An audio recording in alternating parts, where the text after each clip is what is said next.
In a world, 4 friends, 1 mission, to bring freedom to everyone involved. Dude, what the fuck are you doing? I'm doing a thing for the podcast. Just say the name. Fine. It's the Freedom Friends Podcast.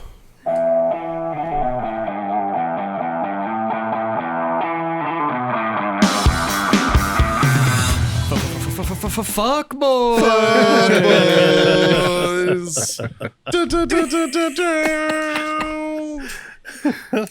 Holy fuck. It is time. It is Thursday. 4 of us are in a circle. It's our favorite time of We're week. holding sticks. Yes, we are. That can only mean we're about to do one thing. Johnny, John. what is it? Back in my day, we called that a circle jerk. But today, I think we're just going to be fucking masturbating, boys. That's right. It's time for Freedom Friends Master Debate. We are the Freedom Friends. I'm Mikey. That's John. There's Scott and Jazz on the other side of the bar, and we are your 4 mediocre fucking hosts for this little piece of shit debate that we like to call. First of all, just full disclosure, don't listen to what we say. All right, if we come up with these world problems, we solve them in our own minds. Don't take them as gospel because you will probably lose. So, And we can't be doing any worse than everybody else is doing, to be totally true. fucking That's honest with probably you at this true, point. actually. So, And they're probably going to end up in hell if they listen to us. So, yeah, well, at least Yeah. we'll all be in good company. Liz. Yeah. And you'll be able to listen to us in hell wherever your local podcast can be found. That said, it's Thursday. We have drinks, we have sticks. We do this one thing called the debate. Justin. What do you got for us? All right, boys. boys. There it is. So, this week's Master Debate was sparked by a story that I found, which I think y'all will thoroughly enjoy. story time. It reads: Frat president chews out brothers for infecting pledges with COVID-19 for not sanitizing balls before teabagging pledges. Wow. How the fuck? I have so many questions. No, I don't. I just think about the barracks on a Friday night. That's fucking... No. Yeah, but how do you tie COVID into that? How do you know that COVID came from the balls? Yeah. Maybe Because everything that I've heard from the CDC and WHO and fucking whatever fucking anybody who wants to talk that they know it's about breath COVID. related. Yeah. yeah, like, who's... Well, So, I just think about that the poor. means- I think about the poor pledge that went in to get tested, and they're like, "Have you had any close contact Does it with say- anybody recently?" Does it, Oh, my big brother teabagged me. Justin, does it say how out of how many pledges got it and how many did not? Does it say that? Whoa, wait. They did say, though, that farts can carry COVID-19. Well, I always wear a mask around my beehole, so that should be. Yeah, pretty much the same amount of. Yeah, but the CDC has also said that masks pretty much don't do anything. pretty much the same amount of fabric that's covering my asshole is covering my mouth. Yeah. Yeah. Yeah. Plus, if you're teabagging somebody, It's the power of the Yeah, that's Silkies, true. man. It's the power of the Silkies. Just That's go why I right don't through. That's why I don't have COVID. It's the Silkies. Keeping that COVID away from your butthole. So one of the statements from the president is, "I'm just saying, I know lots of you are running fevers or whatever, so it's extra important that even if you're blackout drunk, you put that shit in the sink, use antibacterial soap, and sing happy birthday twice. If we do this COVID stuff right, I know that we can drop our pants and sit on the pledges' faces in a safe, healthy way." Fuck, at least the guy's, like, health Leading conscious. from the front, and I appreciate this that. is a responsible frat leader. I'm pretty sure he's right, leading like- from the rear, but. Tail end Charlie, if you will. So I think I have a theory on how all this happened. One of the pledges had COVID, and he was one of the early on teabaggers. Oh, so he coughed on the coughed on the balls. balls. No, Oh. the dude and put his balls in the dude's mouth, got COVID on his balls, and then he teabagged transferred it. fucking everybody else and gave them all fucking COVID. I guarantee you the dude doing the teabagging doesn't have COVID. No, just his balls do. Yeah. Well, No, his balls were just No. a carrier. He had asymptomatic balls. His balls are the conduit. It's just the delivery device, Yeah. not actually the carrier. All right. usually it's opposite. Yeah. Usually those are just the carrier. Usually you Yeah. pay extra for that. No, usually the balls are the carrier, and you have something else that's a delivery device. I'm just saying, if you were teabagging somebody and farted at the same time, Oh, fuck. That's like double jeopardy right Now there. you got COVID and pink eye. Which is worse? Pink eye. Pink eye. Yeah, probably Yeah, pink because eye. everyone knows you have that. Yeah, right? Like, fuck. So, that brings me to the master debate for this week. What was the best form of corrective action when y'all were in? How would you properly induct the Wait, new privates that showed up? Scott, when did you get out? You got 07? Yeah. Jazz, when did you get out? 13. Mikey, when did you get out? 14. We're 2020. You got statute limitation. You're not quite there yet. Yeah, Scott I'm and I are clear. good. Yeah, I'll be all right. I'll be all right. These happened pre 2013 for Mikey. Yeah. Yep. See the Best way. course of corrective action. No, because that last year he was in like recruiting support or That's the worst part. whatever. That's when all the shit No, happens. I was working, but I worked till the day I fucking got out. I was like fucking finishing fucking jobs, and then they were like, "Hey, you got to go to your retirement ceremony." I'm like, "Hang on, one second, I send his email." All right, I'm gone. So best worst form of corrective action. One of my favorites were when somebody forgot their ID card. Oh, We literally awesome. made a 3 foot by 2 foot Yeah. ID card. Made out of plywood, and 3/4 inch plywood. it said like so and so, like I lost my It was ID a card. picture of an ID card, but all the information pretty much in giant fucking block letters says, I lost my shit and I have to walk around with this now. Yeah, and they would put a string around it and hang it around their neck, and they would have to walk around for like 3 or 4 days. Everywhere they went. Everywhere. Jazz, you Everywhere. told me a good one. Which one? You told me a good one about the plant. Yeah, that one was pretty good. That's a good one. That one was pretty good. Yeah. So it's the military. It's filled with stupid people, or at least smart people that do stupid things. Yes. Yeah. So one of my favorite phrases ever is oxygen thief, Yeah. which we all served. We've all fucking heard the phrase and have probably been called an oxygen thief at some fucking point in time. We definitely know some. I definitely know a couple of oxygen Yeah. thieves. Weber. Yeah. Correct. So the thing is that in my line of work, we didn't have a lot of stupid people in the psychological operations field. These were all very smart people, just that did stupid things. Like it was, Very smartly. yeah. So one of our favorite forms was people would fuck up. They were classified as an oxygen thief, so they had to walk around for 3 to 4 days at a shot carrying around a potted plant.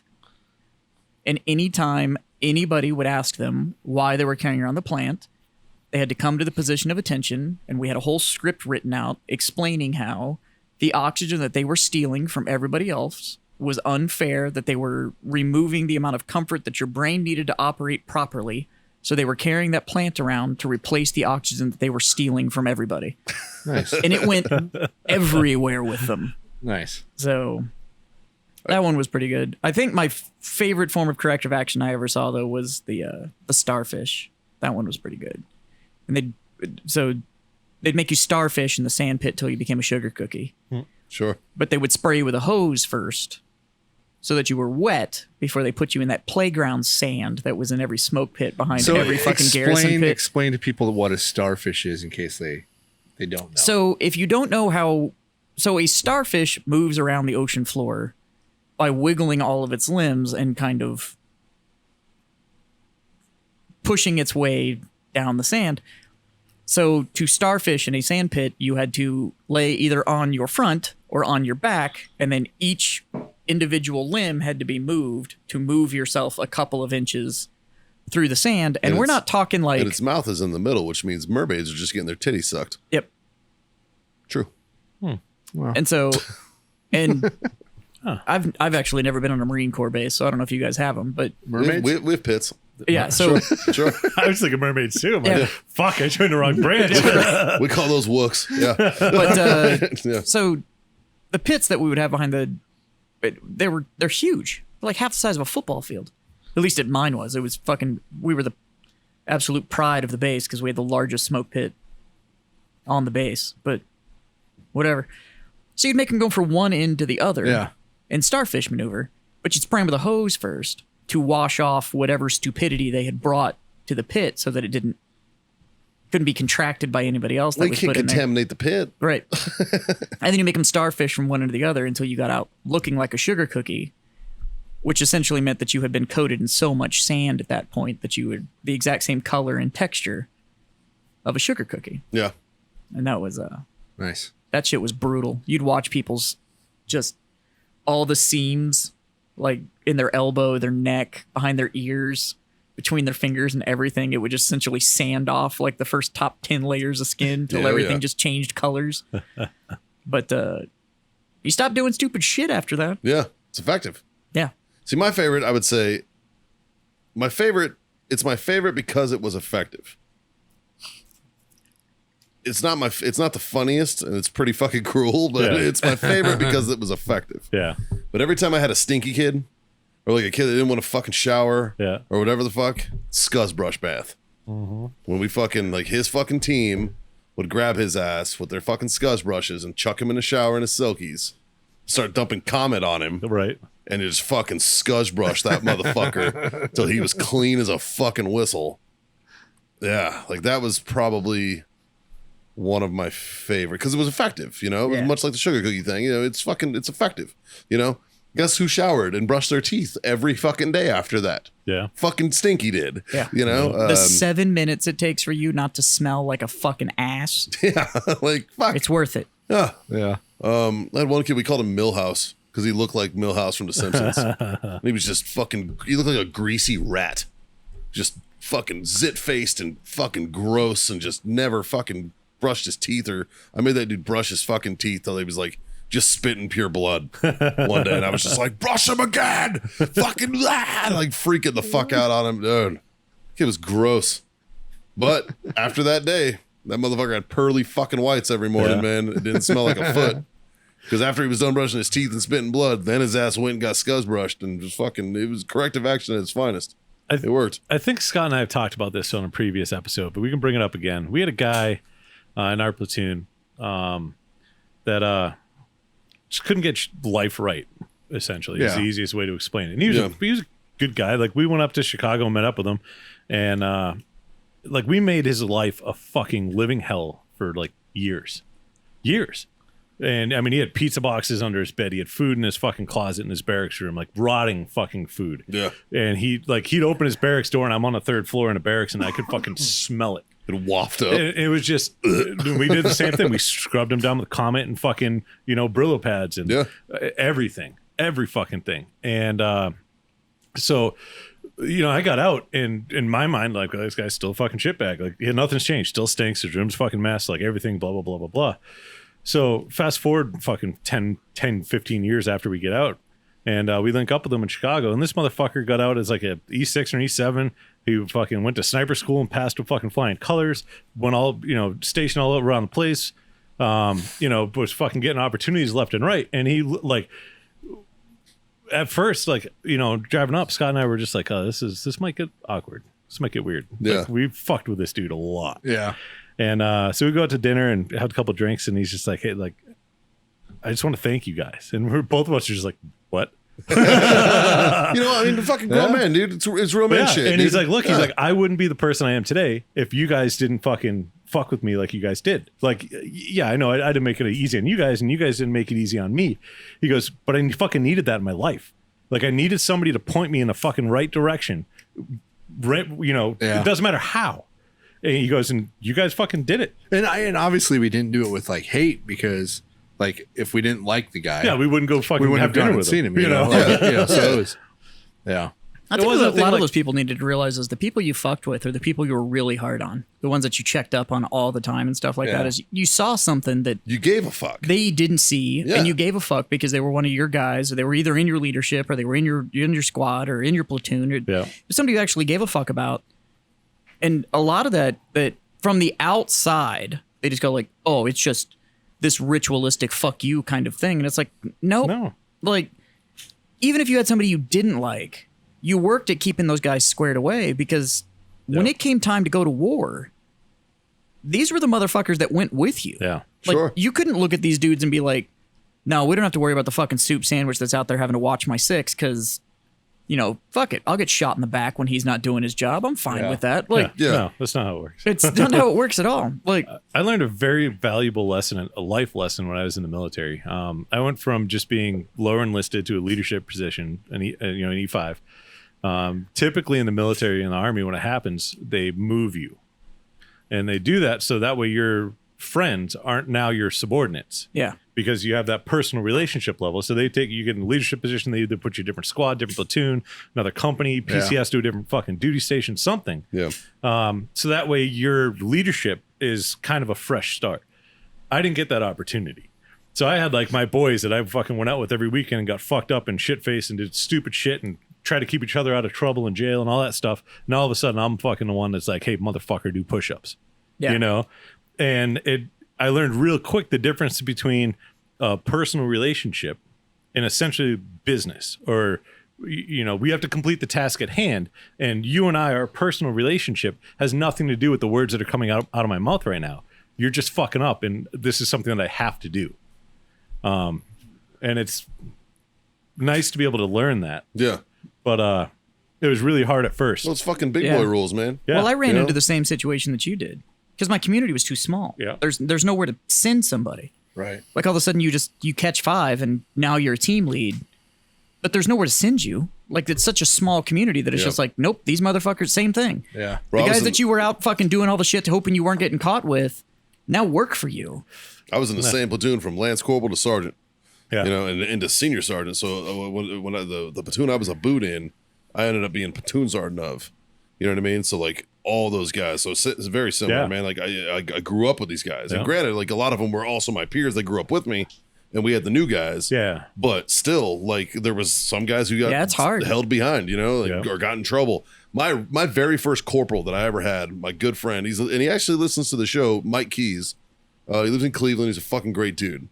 Love fucking good dudes. Dude, he's a fucking awesome guy. But he was my very first corporal. I love fucking awesome guys, guy. too. And- like that's Now, Mikey was very, very small. He's a small dude, like 110 pounds. that's not true. I soaking know wet. Mikey. He's like twice my size. No, other Mikey. Right? Keys was like a fucking small dude, right? Like he was like 110 pounds soaking wet. He took 5th in Mr. Puniverse, which was a contest That's amazing. that the local radio station put on. He took fucking 5th in it. All right, it was awesome, or 3rd. He took 3rd in it, right? And it was great. It was judged by the chick who played Mr. Man in Scary Movie, the bodybuilder. She like picked him up and was like shoulder pressing his ass and shit. It was great.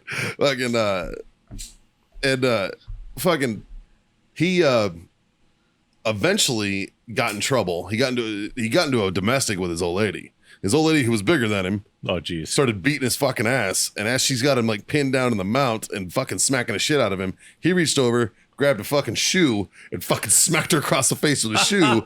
She called the fucking police, called the MPs. They were in Pace Housing. Called the MPs. I'm throwing your business out here, bro. Sorry. Called the And of course, MPs. she's got a big shoe print on her face. Yeah. So now So She he got get- Nike swoosh on So her he cheek. gets in trouble because he hit her with a fucking ked, and like, yeah, just waffle stamped her. Just fucking Reebocked her cheekbone, and like, so he gets in trouble, but he gets knocked down to Lance Corporal. It was funny because he would answer the phone and he'd be like, Maid's Platoon, ex-corporal Keys. Because he was constantly funny as fuck. He was just a funny dude. But at that point in time, I was now his corporal. Yeah. And later, like, I think I was his sergeant for a while. And I was like, it was fucking weird. And I was like, dude, you were my boss, but it's just how shit rolls, Yeah. But so I grew up in an environment where like the guys who like I grew up with, like we had to yell at each other, Right. basically. Yeah. And we were a pretty top heavy platoon. Yeah. Because like I'd been in for a while from being in the grunt, so then I stayed at the schoolhouse as an instructor. So we were in like the support platoon for the Amtrak's at the Yeah. schoolhouse. So we were all in like instructor status. So we had our students, sure, we could fucking yell at them all day, and we could lead and mentor them all day. But when it came to like actually work, do you see that correction? He's like, we can yell at that. I mean, lead and mentor. them. That recruiter came out. So I was definitely not a recruiter. I don't know how motherfuckers do that shit. Ugh, I did a recruiter's assistance like twice, and it was like, Dude, Dude. I would trust a used car salesman before I Fuck yeah, trust a dude. fucking recruiter. I couldn't lie to children for a living, dude. Like, Yeah. fuck that. Your son right here will get you a free Humvee. You're really good during basic. They'll give you a puppy and a spare tire. Go on in. Recruiters are out there slapping roofs, telling you how many futures they could fucking cram into that military career. Those motherfuckers. Good God. Let's get you into combat arms. That's going to translate into a lot of skills in the real world. Oh man.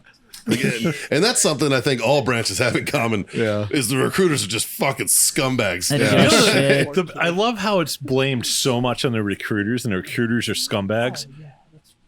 They have to go to a school to learn how to How be to that scumbag. scumbag. Which means there's master scumbags out there. Yeah, there's people that like are in a fucking whole nother level. Of Here's the fucking biggest thing that scumming. bothers me is that we like to blame recruiters and all that kind of stuff. And these guys are given a quota and a mission or whatever that they have to accomplish. All of us were given fucking missions that we didn't necessarily understand or agree with Yep. or whatever, but Bring me that's the 3 a fucking month. mission. That's what you got to do. Yeah, bring me 3 a month. Here's the deal. Maybe not Scott, because he remembers when they were still using abacuses, but like the U.S. Army has had a website forever. Yeah. since the internet started. Yeah. Every MOS that exists is on that website. It explains exactly what it does, what they train you in. It even says how long the training is to go get that skill and da-da-da-da-da. There is no fucking reason that you're going to be like, the recruiter fucking didn't tell me about this shit. First off, that recruiter doesn't know every MOS in the military and what actually goes along with that He's job. making shit up as he goes. Yeah. Because he just wants you to sign that dotted line so you Right. can ship your ass to MEPS and you're not his problem anymore. Yeah. You could go spend half an hour on that website though, and then be like, "Oh, medical equipment repair specialist." It's I'm not exaggerating. I think it's literally a 54-week AIT Yeah. to get through that. Because I was at basic with a dude that was going to go be a medical What a equipment chill repair fucking specialist. AIT. So his AIT was literally a PCS.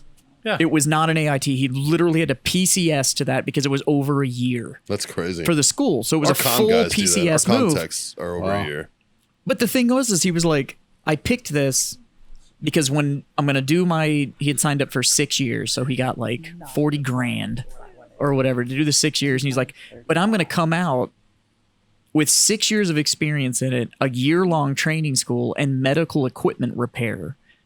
He was like, there's nobody in the field on the civilian side, and the average income is $180,000 a year Yeah. to go repair this equipment. Because when a fucking CAT scan goes down, like the doctor's not in there being like, oh, we just got to reboot it real quick. They call this motherfucker that comes in and fixes it. Like, and so, and it was like, well, how'd you land on that? Did you come out of the medical field or whatever? He's like, no, I went to the fucking website. Like, I was just reading it, and it was like, oh shit, Yeah. I'm gonna get a college level education with a college level fucking skill set when I come out. Yeah, but grunts don't read, bro. But that's the problem is they come in and be like, do you want to be the tip of the spear? Do you want to do it? And they get all fucking who on it, and then they're I like, was so easy on my recruiter. I'm like, I want to be infantry. He's like, I got you, bro. I was that guy that didn't look on the website. and I have nothing against that. The guys that are going to be like, I know what I want to do. I know I want to be We need infantry 'em. or whatever. We need them. No, they absolutely. You know? But stop saying that you got fucked. I mean, because If you honestly, didn't do the research, the entire fucking mission of the military I'll is to tell- support the infantry. I will tell you how I got fucked. I went to the National Guard recruiter. I'm like, hey, I'm going to go active duty after I graduate, but I want to get started. He's like, okay, I got you. Good news is you get a $3,500 enlistment bonus for the National Guard. I'm like, awesome. He did not tell me when I went active duty, I was considered prior service. I didn't get a bonus at all. When And you- then I had you to had to pay it back. I had to repay You pay back it the back, National yeah. Guard one because I didn't fulfill my commitment. so oh, what a fuck, dude. Right? we were all talking about how the fact that we got promoted above our peers and had to deal with it, and it gave me a question I wanted to ask you. Yeah.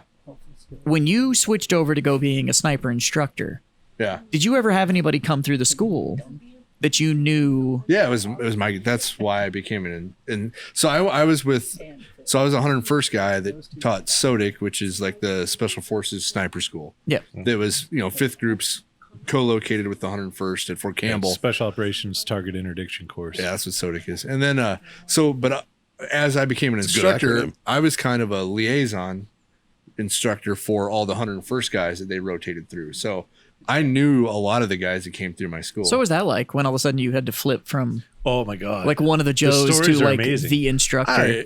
Well, it's not, I don't know if it's, and I'm going to speak for Scott here. I don't know if it's so much of the guys that went through the class, but when he had to go back to the company area in civvies, Yeah, that was the funny part. because that was his duty uniform. No, Right. I had my BDU pants on, and then we wore T-shirts. It's instructor and Right. whatever, and Yeah. ball caps. Not That's you not know. that's not that uncommon in the military. But when I drove the Humvee from the sniper school to my company area to sign some paperwork and walked in and signed paperwork in this uniform, they all wanted to fucking light me up because I was out of uniform. But you're not. And because I drove a Humvee without a K-pot on. I'm like, you can do that. Nowhere does it say you have to wear a K-pot. Like, Not required at It's all. not required at all. It's just your guys' thing, you know? And so, yeah, that was kind of funny, but yeah, but know, no, man. like when I taught the guys, Sodic wasn't a scream and yell and fucking like try to kick you out of it school like the regular Army sniper school is. It was more of a, I'm going to teach you something.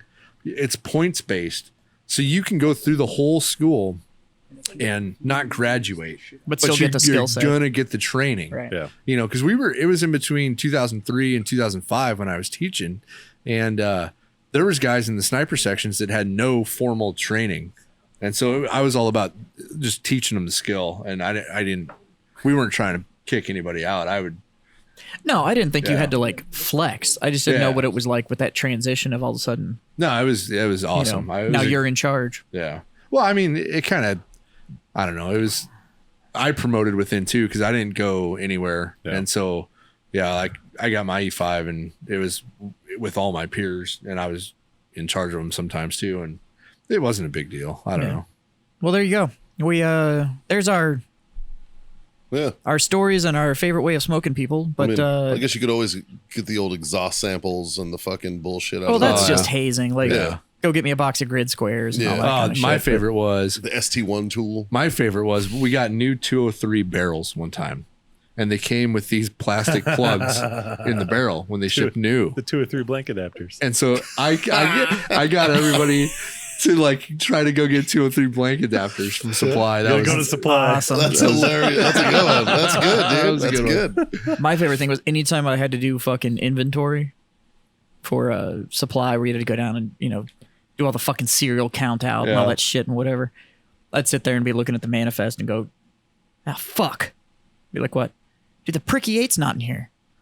What's not there? It's some private. The Yeah. Pricky 8's fucking missing." You know what? Yeah. I think First Sergeant had it last. Run down to his office and ask him if there's a Pricky 8 in there. Yeah. You'd see him go running down the fucking hallway. I used to send guys to the comm shop for the Pricky 7. Yeah. Go talk to Gunny.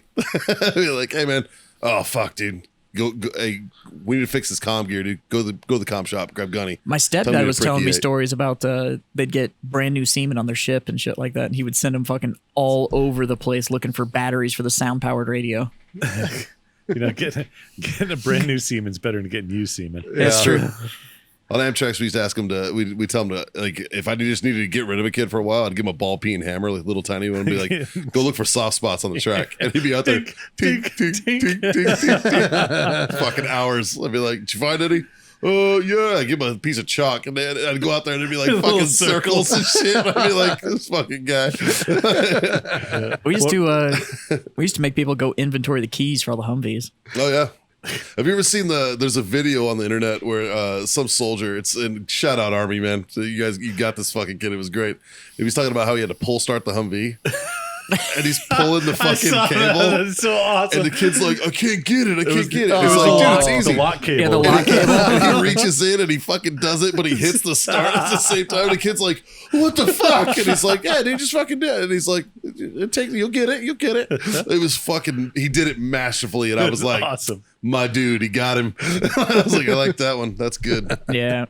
So they're out there. I mean, but I think in like our aspects, hazing, it's considered hazing, but It's a good What's thing. It's a considered rite of hazing passage now? thing. but it It's works. considered hazing now. Like it works. Like look what it benefited your buddy. My guy stopped saw fucking smelling like feet, ass, and balls. So that's smoking. You know, like- I think we're talking about hazing is what I would consider all of the fucking pranks and all that shit that I we think pulled on hazing's the young like ones just that came like, through. But you're Hazing's new. like when the fucking when 2020 did or in 60 Minutes did the thing on the silent drill platoon where they were sticking boot daubers in motherfuckers' assholes and making them drink dip spit and shit. Yeah. Yeah. Like that's hazing. Yeah. When, You know, when, like- when you're I not was supposed to make them drink dipset. Well, they were like shitting and pissing on each other. Like it was fucked up. Yeah, we were And then ta- 60 Minutes got a hold of it. It was just now we're all fucked. Yeah.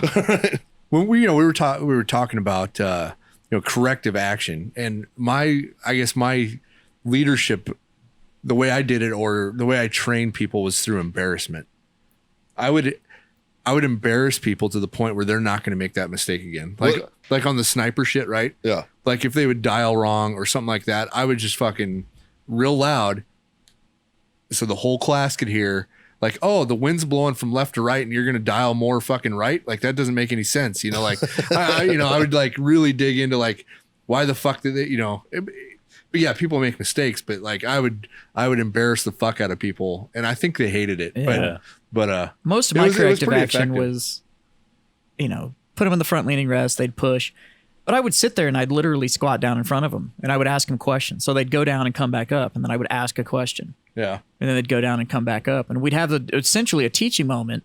Because I was like, I have your undivided attention now. yeah, Yeah. And now everybody's sitting here watching me, Yeah. squatting in front of you, fucking having this conversation while you're pushing. And so, it'd be like, all right, Dude, I don't give a fuck. tell me the proper way to do this. Well, correct. the tri- Down, up. yeah. Like All right, the hardest now let's talk motherfucker on the about- planet. His fucking ego is the most fragile point on his Yes. body. Yeah. Yes. So if you can embarrass a big motherfucker, Yeah.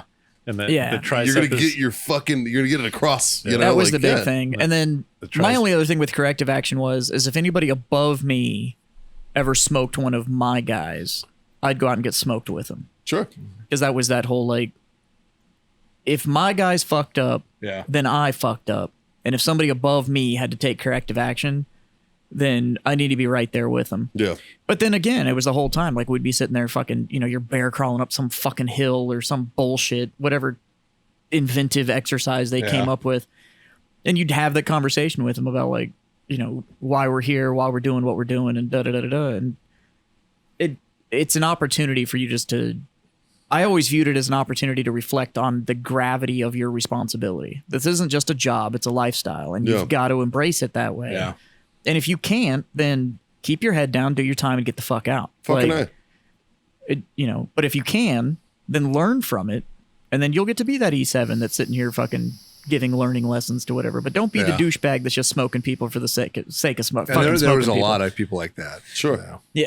the Sure. triceps directly connected to the brain. Fucking A, man.